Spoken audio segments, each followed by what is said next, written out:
जय हिंद दोस्तों, स्टडी पुराण के यूट्यूब चैनल में आपका स्वागत करते हैं दोस्तों। दोस्तों जो आज का जो हमारा टॉपिक रहेगा, मध्य प्रदेश की स्थिति आ जाएगी। मध्य प्रदेश की स्थिति के बाद मध्य प्रदेश में संभाग की संख्या देखेंगे, संभाग के बाद जिले देखेंगे और जिले के बाद प्रतीक चिन्हों की चर्चा करेंगे। तो दोस्तों सबसे पहला जो टॉपिक है हमारा मध्य प्रदेश की स्थिति, भारत के मानचित्र में मध्य प्रदेश कहाँ पर स्थित है इसकी चर्चा करते हैं। तो देखते हैं दोस्तों।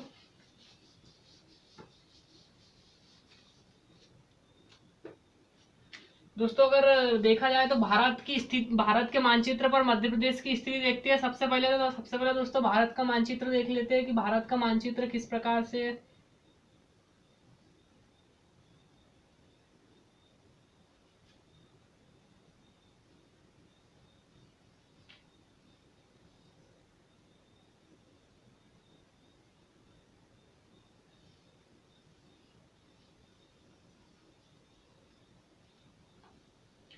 दोस्तों ये हो जाएगा भारत का मानचित्र। भारत के मानचित्र में मध्य प्रदेश की स्थिति अगर देखी जाए दोस्तों, जो भारत के का जो बीचों बीच में मध्य प्रदेश की स्थिति स्थित है, इस प्रकार से हो जाएगा।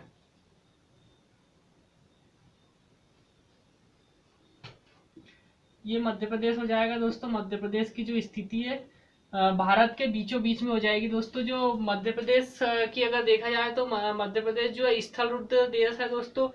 जो इस मध्य प्रदेश की जो सीमा है, किसी भी अंतर्राष्ट्रीय सीमा से इसकी जो सीमा है टच नहीं होती है। अब आगे देखते हैं दोस्तों, ये मध्य प्रदेश की स्थिति हो जाएगी। और मध्य प्रदेश की स्थिति के बाद मध्य प्रदेश में हम बात करेंगे संभाग की। तो मध्य प्रदेश में कुल 10 संभाग है वर्तमान में। और जिले की अगर चर्चा की जाए तो मध्य प्रदेश में कुल 52 जिले स्थित है।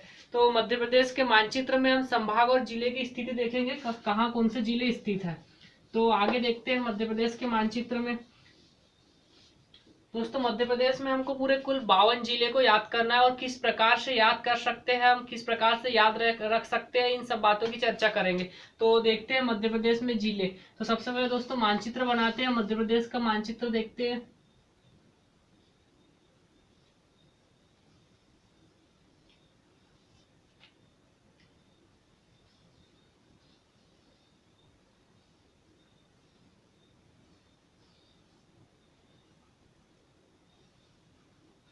ये हो जाएगा दोस्तों मध्य प्रदेश का मानचित्र।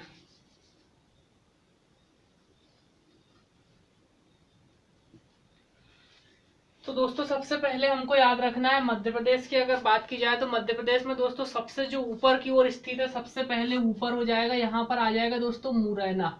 मुरैना की अगर बात की जाए तो मुरैना याद रखना है, जो सबसे ऊपर में स्थित है दोस्तों। और मुरैना के बाद से सीधा सीधा यहाँ से दोस्तों, मुरैना के बाद से सीधा जो यहाँ पर स्थित है, ये बैतूल याद रखना है, बैतूल। दोस्तों सबसे पहले 2 जिले याद रखना है। सबसे पहला हो जाएगा ऊपर की साइड में याद रखना है मुरैना, और मुरैना के बाद जो नीचे याद रखना है बैतूल। अब दोस्तों जो 2 जिले है, तो जो मुरैना से लेके बैतूल के बीच में कौन कौन से जिले आ जाएंगे वो जिले लिखेंगे। उसके बाद दोस्तों इस साइड के जिले लिखेंगे और उसके बाद इस साइड के जिले लिखेंगे। तो सबसे पहले मुरैना आ जाएगा दोस्तों। और मुरैना से जो है, मुरैना से दोस्तों यहाँ पर जो जिला आ जाएगा वो आ जाएगा ग्वालियर, आ जाएगा ग्वालियर। मुरैना के बाद जो नीचे आ रहा है ग्वालियर आ जाएगा। और ग्वालियर के बाद दोस्तों जो मध्य प्रदेश की जो गर्दन होती है, इसमें आ जाएगा शिवपुरी, आ जाएगा। यहाँ पर जो जिला है शिवपुरी आ जाएगा।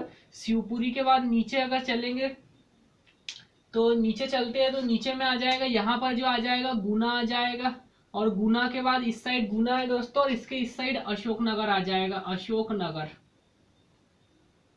अशोकनगर। इसके बाद आगे चलते हैं दोस्तों, तो अशोकनगर, गुना और अशोकनगर के नीचे जो आ जाएगा दोस्तों, आ जाएगा यहाँ पे विदिशा आ जाएगा, विदिशा। और विदिशा के बाद जो मध्य प्रदेश के जो बीच में एक स्थित है एक जिला आ जाएगा यहाँ पर भोपाल, जो मध्य प्रदेश की राजधानी है, भोपाल। भोपाल के बाद दोस्तों यहाँ पे आ जाएगा सीहोर, आ जाएगा सीहोर। और सीहोर के बाद यहाँ पर जो आ जाएगा रायसेन, आ जाएगा रायसेन। और रायसेन के बाद जो यहाँ रहेगा होशंगाबाद आ जाएगा, होशंगाबाद। और होशंगाबाद के नीचे जो जिला आता है वो आ जाएगा दोस्तों बैतूल, आ जाएगा।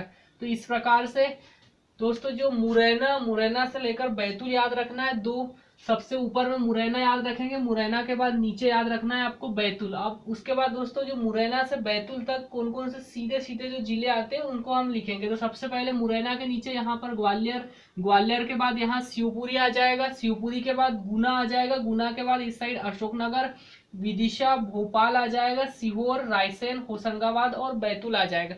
अब दोस्तों इस साइड के जिले लिखेंगे और उसके बाद इस साइड के जिले लिखेंगे। तो दोस्तों आपको सभी को एक जिला पता होगा जबलपुर। जबलपुर की स्थिति सभी को पता है। जबलपुर जो आ जाएगा इस साइड आ जाएगा, जबलपुर यहाँ पे है, तो जबलपुर भी याद रखने की जरूरत नहीं रहेगी, ये सबको पता है कि जबलपुर इस साइड है। जबलपुर के बाद दोस्तों और एक जो बड़ा जिला है उसको लिख लेते हैं, जो इंदौर। तो इंदौर की अगर चर्चा की जाए तो इंदौर इस साइड आ जाएगा दोस्तों। एक जिला ये हो गया इंदौर। तो इंदौर और जबलपुर दोस्तों सभी को याद रहता है, जो हमने लिख दिए। उसके बाद अगले जिले लिखते हैं। अब इंदौर हो जाएगा, इंदौर और जबलपुर हो जाएगा। अब दोस्तों बात कर लेते हैं आगे सागर की। बात की जाए तो सागर सबको पता है कहाँ पर आ जाएगा। सागर जो है विदिशा के साइड में आ जाएगा। सागर, सागर हो जाएगा, जबलपुर, सागर हो जाएगा दोस्तों, और इंदौर हो जाएगा, और ग्वालियर हो जाएगा। दोस्तों जो बड़े बड़े जिले ये लिख लिया। अब इसके बाद जो इंदौर के दोस्तों जो ऊपर साइड स्थित है, इंदौर के जो ऊपर में आ जाएगा उज्जैन।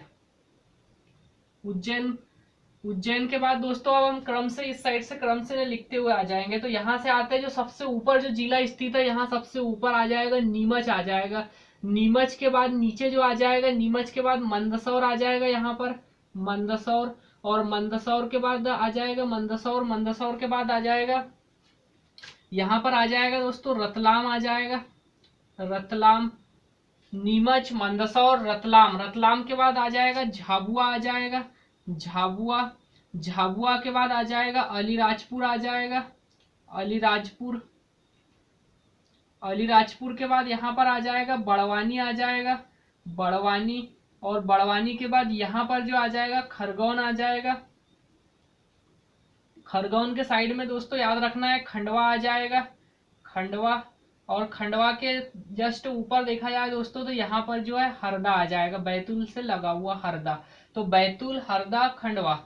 और इधर नीमच, नीमच से प्रारंभ किया दोस्तों हमने, नीमच आ जाएगा। नीमच के बाद मंदसौर, मंदसौर के बाद रतलाम, रतलाम के बाद झाबुआ, झाबुआ के बाद अलीराजपुर, अलीराजपुर के बाद बड़वानी, बड़वानी के बाद खरगोन, खरगोन के बाद खंडवा। और दोस्तों यहाँ जो नीचे एक जिला स्थित है, यहाँ पर नीचे में आ जाएगा बुरहानपुर आ जाएगा, जो सबसे दक्षिणतम जिला है मध्य प्रदेश का।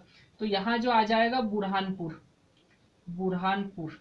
तो ये हो जाएगा। तो इस साइड से आप दोस्तों इंदौर, इंदौर के दोस्तों ऊपर देखा जाए तो उज्जैन है, और इंदौर से नीचे साइड में आ जाएगा यहाँ पर देवास आ जाएगा।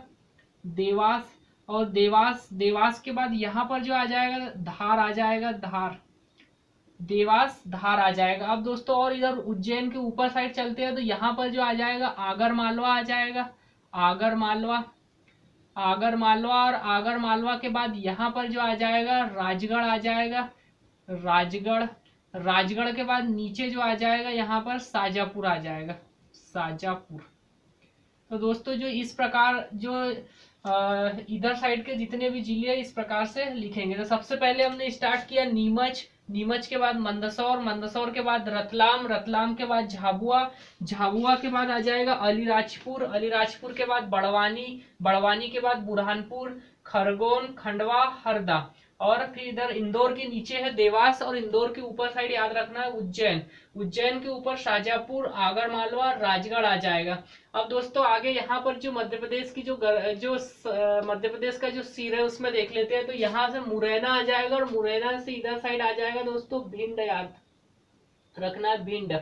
और इधर साइड याद रखना है श्योपुर, याद रखना है श्योपुर, जो कि मुरैना से अलग होकर ही बना था। अब उसके बाद दोस्तों भिंड के बाद नीचे एक जिला याद रखना है जो ग्वालियर से लगा हुआ है, दतिया, याद रखेंगे दतिया। तो दोस्तों इस प्रकार से इधर इस साइड के पूरे जिले हो जाएंगे। तो दोस्तों सबसे पहले हमने कहाँ से किया था, मुरैना से बैतूल लिखा, और उसके जो बीच में जितने जिले आए वो सभी लिख दिए। मुरैना से ग्वालियर, शिवपुरी, गुना, अशोकनगर, विदिशा, भोपाल, रायसेन, होशंगाबाद और बैतूल। अब दोस्तों इस साइड के जिले लिखते हैं। तो दोस्तों बैतूल के जो साइड में, बैतूल का जो पड़ोसी जिला है वो है छिंदवाड़ा आ जाएगा।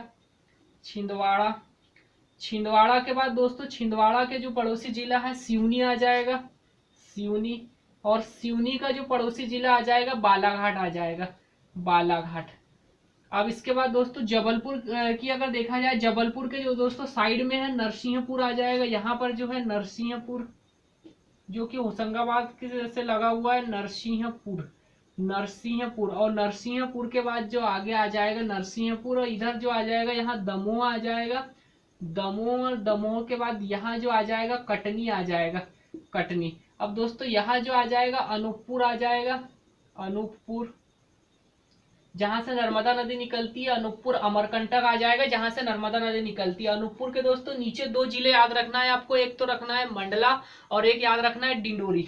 तो यहाँ पर आ जाएगा मंडला, मंडला के बाद आ जाएगा डिंडोरी, मंडला, और मंडला के बाद डिंडोरी आ जाएगा। अब दोस्तों ऊपर चलते हैं, अनूपपुर के ऊपर आ जाएगा यहाँ पर शहडोल आ जाएगा दोस्तों, शहडोल, यहाँ पर आ जाएगा शहडोल। शहडोल के बाद यहाँ जो आ जाएगा उमरिया आ जाएगा, उमरिया।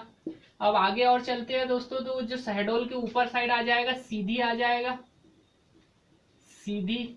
सीधी के बाद दोस्तों जो सबसे पूर्व में स्थित है, मध्य प्रदेश का सबसे पूर्व में स्थित जो जिला है यहाँ पर आ जाएगा सिंगरौली आ जाएगा, सिंगरौली।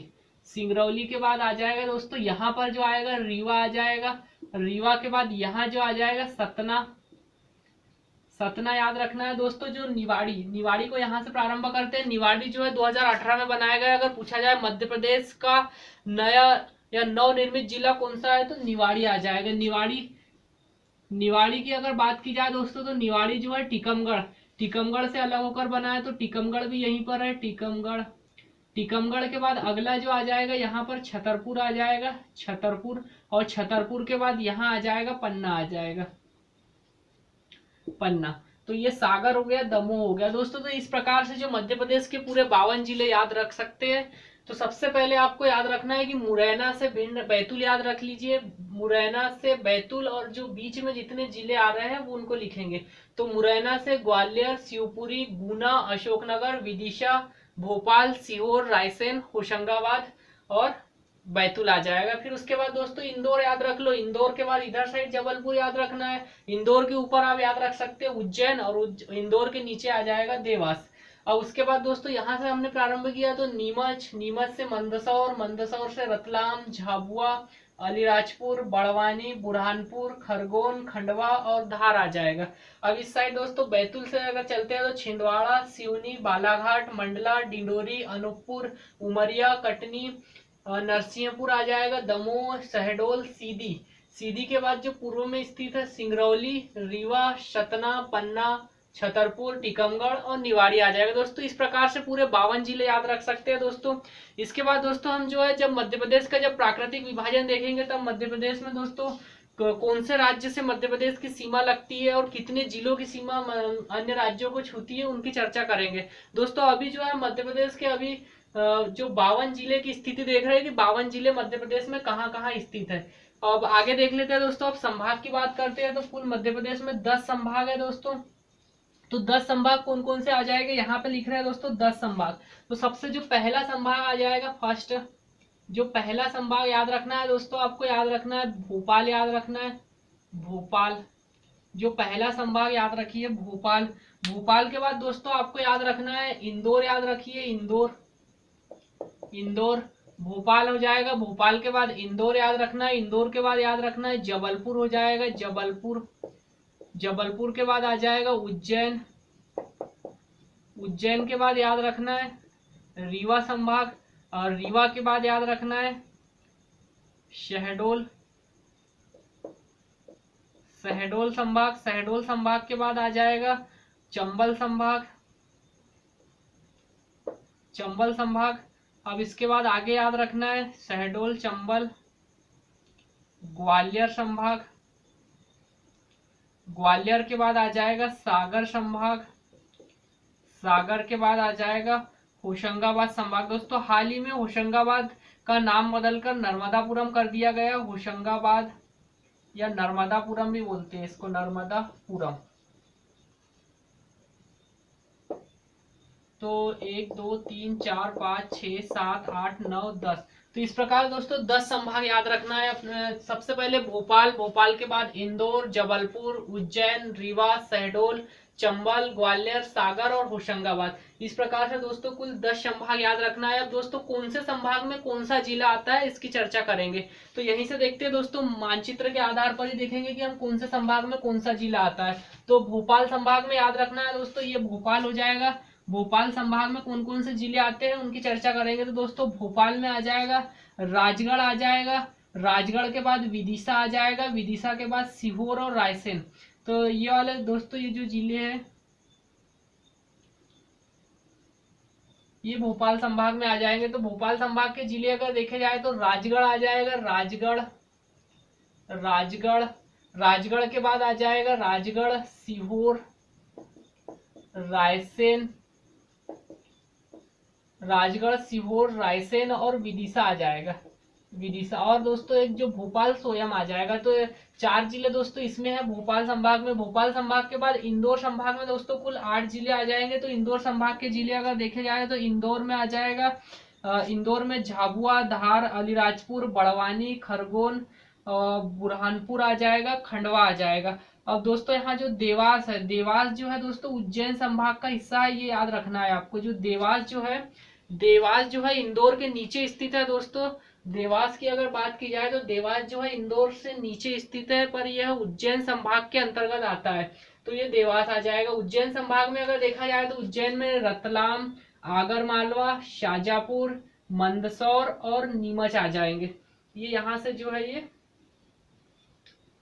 उज्जैन संभाग के अंतर्गत आ जाएंगे। और उसके बाद जो इस साइड का जो नीचे वाला भाग है दोस्तों, ये वाला जो भाग है ये आ जाएगा इंदौर संभाग के अंतर्गत। दोस्तों यहाँ जो होशंगाबाद संभाग है, होशंगाबाद संभाग में 3 जिले आ जाएंगे। एक तो होशंगाबाद स्वयं आ जाएगा, उसके बाद बैतूल आ जाएगा और एक हरदा आ जाएगा। 3 जिले आ जाएंगे होशंगाबाद संभाग में, ये 3 जिले होशंगाबाद संभाग में। उसके बाद दोस्तों जब जबलपुर संभाग की अगर बात की जाए तो जबलपुर संभाग में आ जाएगा, जबलपुर में आ जाएगा दोस्तों कटनी आ जाएगा, कटनी के बाद आ जाएगा डिंडोरी, मंडला, बालाघाट, सिवनी, छिंदवाड़ा, नरसिंहपुर आ जाए। तो इस प्रकार से जो ये जिले हैं ये वाले जबलपुर संभाग में चले जाएंगे दोस्तों। उसके बाद जो शहडोल संभाग है, शहडोल संभाग में दोस्तों 3 जिले याद रखना है। शहडोल में आ जाएंगे अनूपपुर, अनूपपुर के बाद उमरिया और शहडोल आ जाएगा। उसके बाद जो है दोस्तों रीवा संभाग, अगर रीवा संभाग की बात की जाए तो रीवा में आ जाएगा, रीवा में सतना आ जाएगा, सिंगरौली आ जाएगा और सीधी आ जाएगा। इस प्रकार से अब आगे देखते हैं दोस्तों सागर संभाग। सागर संभाग में निवाड़ी, टीकमगढ़, छतरपुर, पन्ना और सागर आ जाएंगे। अब इसके बाद आगे देखते हैं दोस्तों यहाँ पर जो ग्वालियर संभाग में है शिवपुरी, गुना, अशोकनगर और दतिया आ जाएगा। और जो चंबल संभाग में है दोस्तों 3 जिले स्थित है। चंबल संभाग के अंतर्गत 3 जिले स्थित है जिसमें श्योपुर, मुरैना और भिंड आ जाएगा। तो दोस्तों अगर बात की जाए तो कुल 10 संभाग है वर्तमान में, भोपाल, इंदौर, जबलपुर, उज्जैन, रीवा, शहडोल, चंबल, ग्वालियर, सागर और होशंगाबाद। अब दोस्तों इसमें देख लेते हैं क्वेश्चन किस प्रकार से बनेंगे, हम इनकी चर्चा कर लेते हैं। यहाँ कुछ क्वेश्चन लिख लेते हैं जो संभाग से पूछे जाते हैं, संभाग और जिलों से पूछे जाते हैं। तो क्वेश्चन की अगर चर्चा की जाए तो क्वेश्चन में याद रखेंगे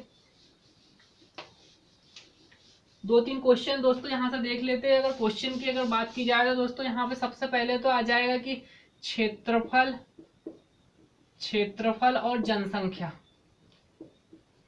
क्षेत्रफल और जनसंख्या में अगर देखा जाए दोस्तों सबसे पहले तो पूछ लिया जाता है कि क्षेत्रफल में सबसे बड़ा जिला कौन सा है, सबसे बड़ा जिला और सबसे छोटा जिला। क्षेत्रफल में सबसे बड़ा और सबसे छोटे जिले पूछ लिए जाते हैं दोस्तों। तो इसमें आ जाएगा सबसे बड़ा जो जिला है क्षेत्रफल में वो आ जाएगा, क्षेत्रफल में आ जाएगा छिंदवाड़ा आ जाएगा। और जो सबसे छोटा है वो आ जाएगा निवाड़ी आ जाएगा। ये याद रखना है दोस्तों। जो मध्य प्रदेश के क्षेत्रफल की दृष्टि से सबसे बड़ा जिला छिंदवाड़ा है और छोटा आ जाएगा निवाड़ी।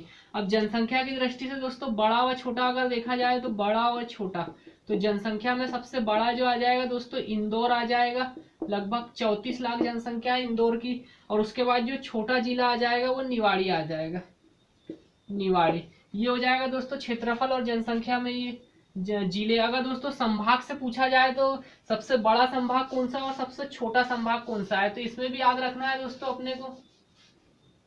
तो यहाँ देखते हैं हम सबसे बड़ा संभाग और सबसे छोटा है। क्षेत्रफल और जनसंख्या में छिंदवाड़ा आ जाएगा, छोटा निवाड़ी है। इंदौर आ जाएगा जनसंख्या में सबसे बड़ा और निवाड़ी सबसे छोटा आ जाएगा।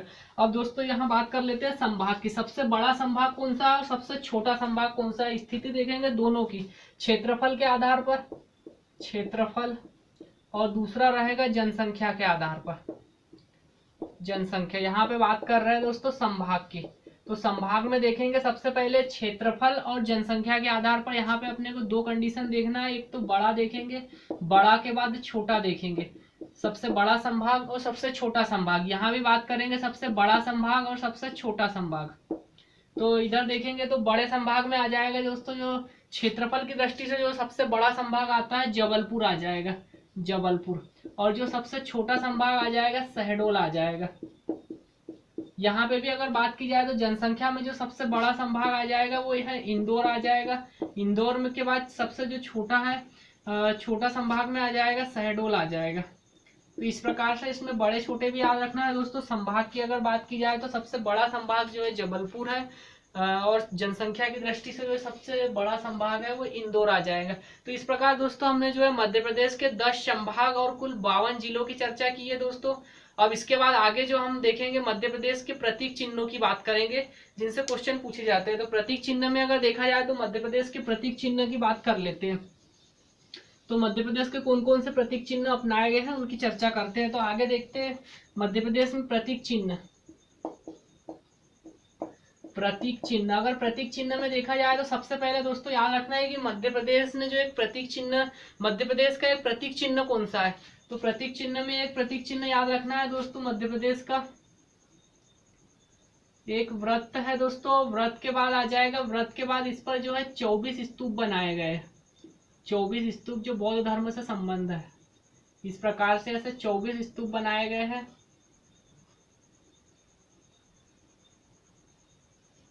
प्रतीक चिन्ह कौन सा अपनाया है मध्य प्रदेश के द्वारा, तो उसकी बात कर रहे हैं।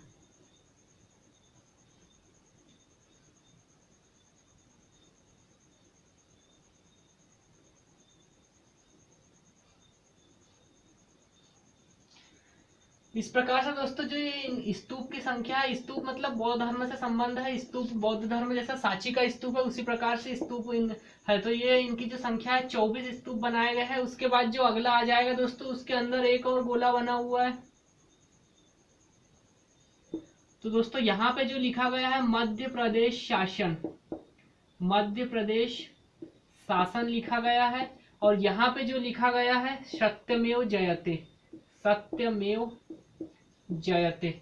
ये दोस्तों जो मध्य प्रदेश ने जो अपना एक प्रतीक चिन्ह रखा है उसकी चर्चा कर रहे हैं। तो जो 24 एक व्रत के जो ऊपर है 24 स्तूप बनाए गए हैं, और व्रत के अंदर और एक व्रत है जिसमें यहाँ बीच में लिखा गया है मध्य प्रदेश शासन, और यहाँ पर आ जाएगा सत्यमेव जयते। और दोस्तों जो यहाँ पर जो है यहाँ पे धान की बालियां बनी है। यहाँ पर जो याद रखना है धान की बालियां, यहाँ पर जो याद रखना है धान की बाली, धान का चित्र बना हुआ। और यहाँ पर जो बना हुआ है दोस्तों गेहूं की बालियां है। यहाँ पर जो याद रखना है गेहूं की बालियां।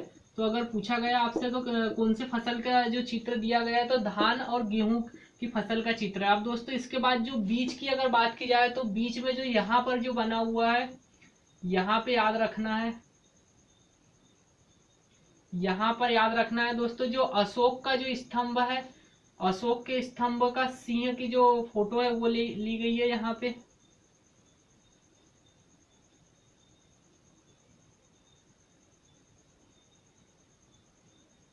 जो इस प्रकार जो अशोक के स्तंभ में जो तीन जो अपने को जो शेर वाले जो सिंह दिखते हैं वो हो जाएगा। और जो इसके जो बैकग्राउंड में दोस्तों बरगद का वृक्ष है पूरा, यहाँ पर जो आ जाएगा ये जो वृक्ष है, ये वृक्ष जो है बरगद का वृक्ष आ जाएगा। तो इस प्रकार से जो दोस्तों है जो राजकीय जो मध्य प्रदेश का जो राजकीय चिन्ह अपनाया गया है, जो प्रतीक चिन्ह होता है वो मध्य प्रदेश के जो प्रतीक चिन्ह है वो जिसमें आ जाएगा 24 स्तूप है। एक व्रत के ऊपर 24 स्तूप है, और व्रत के अंदर एक जो व्रत है जिसमें मध्य प्रदेश शासन सत्यमेव जयते लिखा हुआ है, धान और गेहूं की बालियां है। दोस्तों जो प्रतीक चिन्ह के जो अंदर है वो बरगद का वृक्ष बना हुआ है, और यहाँ पर है अशोक के स्तंभ की फोटो है। तो दोस्तों ये इस प्रकार से मध्य प्रदेश का प्रतीक चिन्ह अपनाया गया। अब आगे देख लेते हैं दोस्तों मध्य प्रदेश में और प्रतीक चिन्हों की अगर चर्चा की जाए दोस्तों 1981 दोस्तों 1981 में जब मध्य प्रदेश की स्थापना के 25 वर्ष कंप्लीट हो गए थे, उसके बाद दोस्तों मध्य प्रदेश के द्वारा प्रतीक चिन्ह अपनाए गए थे। दोस्तों देख लेते हैं, इसमें सबसे पहले आ जाएगा मध्य प्रदेश का राजकीय, यहाँ पे रहेगा राजकीय पुष्प, राजकीय पुष्प के बाद राजकीय पशु की बात करेंगे, राजकीय पुष्प, पशु उसके बाद पक्षी आ जाएगा, पक्षी के बाद आ जाएगा खेल आ जाएगा। राजकीय खेल कौन सा है, राजकीय खेल के बाद आ जाएगा यहाँ राजकीय मछली कौन सी अपनाई गई है, और मध्य प्रदेश की नदी कौन सी है, राजकीय नदी। उसके बाद आ जाएगा राजकीय फल कौन सा है, फल देखेंगे। फल के बाद आ जाएगा वृक्ष कौन सा है, वृक्ष आ जाएगा तो देख लेते हैं राजकीय पुष्प, पुष्प में आ जाएगा दोस्तों लीली। पशु की अगर बात की जाए तो बारहसिंगा आ जाएगा, पशु आ जाएगा बारहसिंगा। पक्षी की अगर बात की जाए तो पक्षी में आ जाएगा दूधराज आ जाएगा। दूधराज के बाद जो खेल है मलखंब है, मलखंब 2013 में अपनाया था दोस्तों ये। मलखंब के बाद जो मछली है महासीर प्रजाति की मछली है, महासीर प्रजाति, महासीर प्रजाति की मछली को अपनाया गया। नदी की अगर बात की जाए तो नर्मदा नदी आ जाएगा। नर्मदा नदी के बाद जो फल है दोस्तों आम आ जाएगा, आम। वृक्ष में आ जाएगा बरगद आ जाएगा। तो इस प्रकार से दोस्तों जो है मध्य प्रदेश के प्रतीक चिन्ह अपनाए गए, जिसमें पुष्प आ जाएगा लीली, पशु आ जाएगा बारहसिंगा, पक्षी में दूधराज आ जाएगा, खेल मलखंब है, मछली महासीर है, नदी याद रखना है नर्मदा, फल आम याद रखना है, वृक्ष आ जाएगा बरगद आ जाएगा। अब दोस्तों आगे और देख लेते हैं प्रतीक चिन्हों में, इतने अपने को प्रतीक चिन्ह याद रखना है। अब दोस्तों आगे बात कर लेते हैं मध्य प्रदेश के नाम क्या क्या दिए गए थे, अन्य नाम, मध्य प्रदेश के अन्य नामों से कौन कौन से नामों से जाना जाता है इसकी चर्चा करेंगे। तो मध्य प्रदेश के उपनाम की चर्चा कर लेते हैं। तो सबसे पहले दोस्तों याद रखना है आपको मध्य प्रदेश। तो मध्य प्रदेश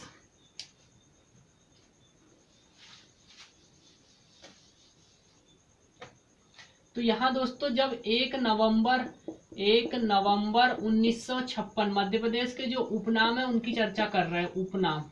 तो उपनाम में अगर देखा जाए तो जब 1 नवंबर 1956 को मध्य प्रदेश का गठन किया गया था, जब 1 नवंबर 1956 को मध्य प्रदेश का गठन किया गया था, पार्ट ए, पार्ट बी और पार्ट सी को जब सम्मिलित रूप से एक कर दिया गया था, तब जो मध्य प्रदेश का जब नाम दिया गया था, तो मध्य प्रदेश का जो नाम दिया गया था मध्य प्रदेश नाम दिया गया था, मध्य प्रदेश नाम दिया गया था। और ये जो नाम दिया है दोस्तों पंडित जवाहरलाल नेहरू के द्वारा दिया गया था, जवाहरलाल नेहरू जी के द्वारा दिया गया था।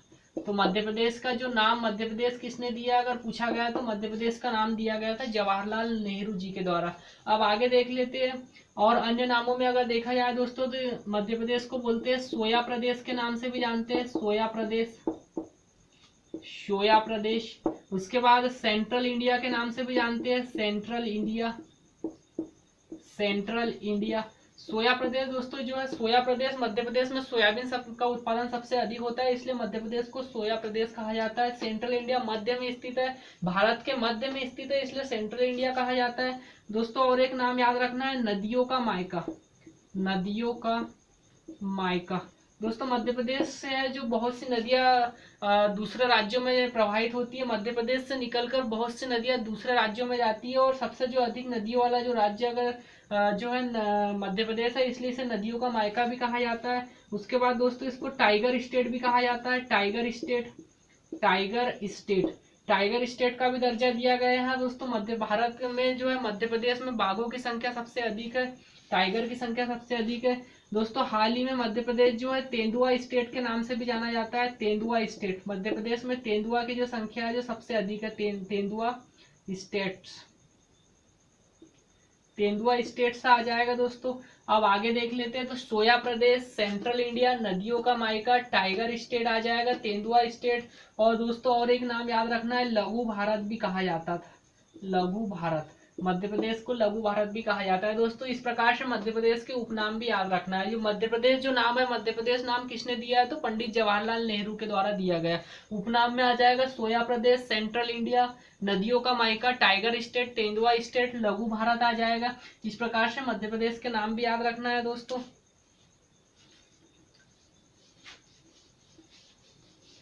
तो यहाँ पर दोस्तों हमारा जो मध्य प्रदेश की हमने स्थिति देखी कि मध्य प्रदेश जो है भारत के मैप पर कहाँ पर स्थित था उसकी चर्चा की। उसके बाद दोस्तों हमने मध्य प्रदेश में जिलों की स्थिति देखी कि मध्य प्रदेश में कहाँ कहाँ कौन से जिले स्थित है। जिले के बाद दोस्तों हमने जो है संभाग की चर्चा की। संभाग के बाद हमने देखी है मध्य प्रदेश में जो प्रतीक चिन्ह अपनाए गए कौन कौन से जो चिन्ह है उनकी चर्चा की। उसके बाद मध्य प्रदेश के उपनाम की चर्चा की दोस्तों। इस प्रकार से यहाँ पर हमारा मध्य प्रदेश का सामान्य परिचय है वो कंप्लीट होता है दोस्तों।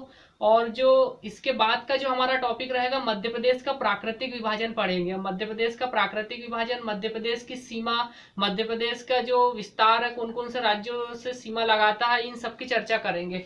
तो दोस्तों जो है ये मध्य प्रदेश का जो सामान्य परिचय है, इसका जो देख लेते हैं। टेस्ट की अगर बात की जाए, सामान्य परिचय, जो मध्य प्रदेश का सामान्य परिचय, मध्य प्रदेश का जो सामान्य परिचय है दोस्तों, इसका जो टेस्ट जो लिया जाएगा 5 सितंबर को लिया जाएगा। 5 सितंबर मध्य प्रदेश का जो सामान्य परिचय है, इसका जो टेस्ट है दोस्तों 5 सितंबर को लिया जाएगा। और जो टेस्ट है वो टेलीग्राम